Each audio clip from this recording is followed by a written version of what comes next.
My name is JF. I play in a band called Kataklysm. We are originally from Canada, but most of us lives in the United States right now. We're about to release this new album called Goliath, and we're really stoked about it. So if you know us from a long time, we've been in a band for almost 30 years now. But if you're new and listen to this record for the first time, then welcome. And hopefully you like what you hear. And stoked to be here with you. Beautiful, JF. Thanks for joining us today. No, I mean, super stoked to be here. No worries. So, Kataklysm, as you say, are preparing to unleash your 15th album, Goliath, on August the 11th. So, 15 albums is a lot, mate. Like, does the process get any easier the more albums you put out?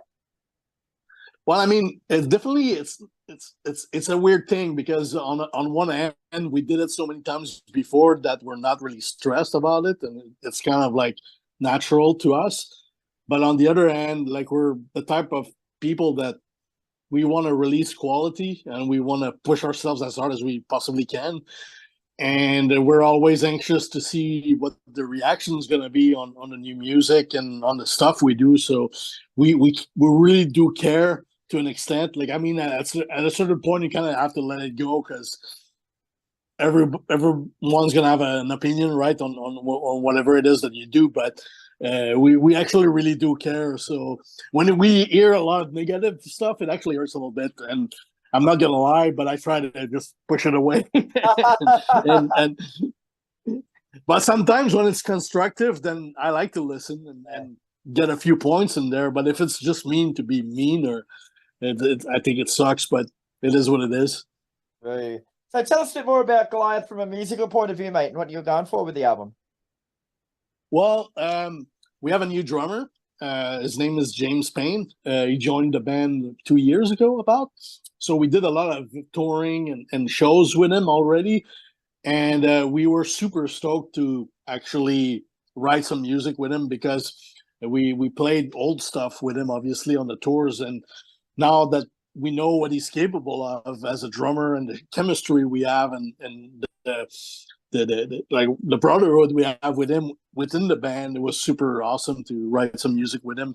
And he allowed us in a way to push us a little more outside of our comfort zone because he's such a great drummer and he's able to play at speeds that we were not able to reach before. So I guess we're pushing ourselves really hard to follow. And he's a young guy. He's 10 years younger than us, and he has that energy and that drive. So he keeps us on our toes, and we're that's part of the progress of this new album. And also, I've been playing this 7-string guitar for the last 2 records. The last record on Concord, it was kind of a new thing for me, so I was discovering what I could do with it. And now on this new album, I feel I kind of mastered a little more what the instrument is, and I was able to get a lot more out of it on this new tracks. So that's also something that was kind of like a little bit of outside of my zone, but in a good way. It kind of allowed us to deliver new textures and new sonic balls, I guess would be the best word to describe it, because it's an all new lower range of frequencies, and I think it's awesome to add it to our arsenal of things we could do with the band and our songs. Yeah. So I want to focus on the 2 singles released so far, Bringer of Vengeance and Die as a King. But they tell a 2-part story to sort of introduce the album. So can you run us through them and the story that they tell? Well, yeah, sure. Die as a King, which is the first track in this 2 songs concept, is you can see it on YouTube in our video. It's this king that's he's in a battle, and the battle is already lost. He's sitting in his castle on his throne, and he realized that he's going to lose the war, or whatever invaders are coming in his castle. And so he chooses, instead of fleeing away, he chooses to take his swords, take off his armor, and just fight till the end and die with honor and die for what he believes in. And that's what the song is about. And for us, we thought it was a good subject to tackle, especially especially as a band that's been this old. It's kind of, we feel connected to that story.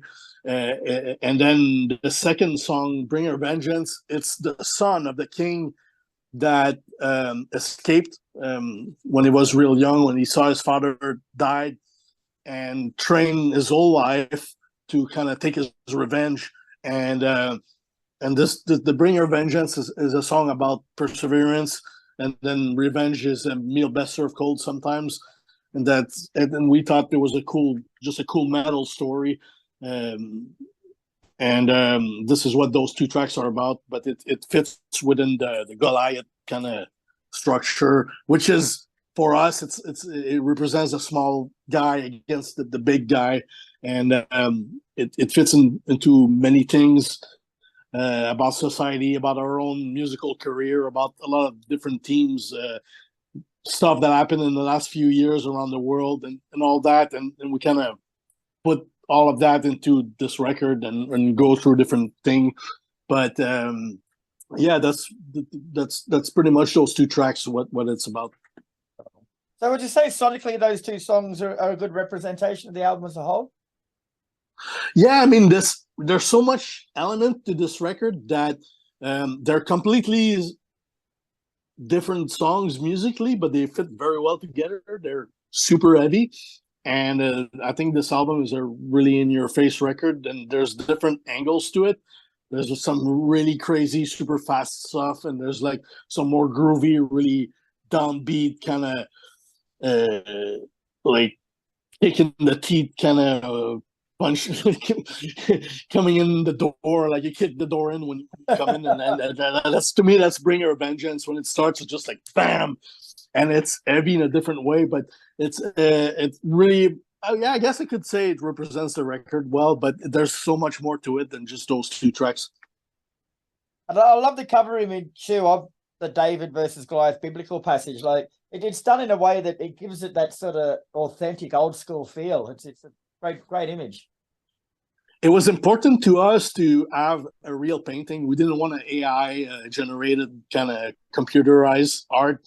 We just wanted like an old school, like somebody with a paintbrush that would depict the epicness of what we were trying to say. And I think he did a fantastic job. It's the second time we worked with him, and it's a great artist, and he did a fantastic job for other bands as well, like Testament and Flesh God Apocalypse, Soulfly, and a bunch of other bands. But he really gave justice to Goliath. So with the theme of Goliath, like, and overall, like the album sort of reflects the current mood of the world, I guess you could say. So would you say it's more an album of hope or despair? Well, it's an album of hope in the sense that, like, I mean, if we as a society get pushed, you get pushed, and eventually you got to push back, and that's what this is. You got to get together, push back, and it's also about questioning. I think metalheads, we are smart people, and we ask a lot of questions when things are not right. And I think this is what this is. And for us, we kind of went down a bit the rabbit hole of everything going on. And of course, there's stuff out there that's completely crazy off the wall, but there's other stuff that kind of makes sense. And you try to connect the dots and try to learn from everything. For me personally, I've learned that if they want to shut down the world, they can. I didn't think it would happen, but it did happen.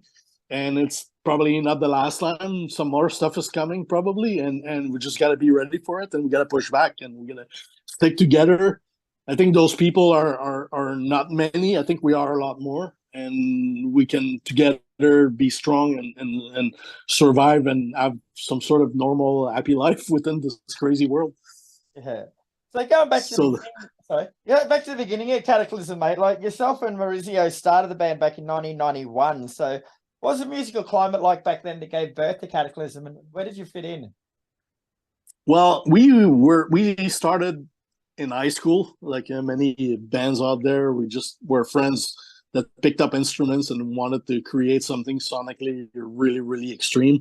That was our goal, at least in 1991, and we just barely started playing instruments. I think I was playing guitar for like a year or two, and then the other guys, same. We just started this for fun, and we ended up recording a demo that got us signed to Nuclear Blast Records, but we were all like 16, 17 years old and didn't know much about the music world. We just kind of got thrown into it. And next thing we knew, we came up with our first album, Sorcery, in 1994, 95, I think.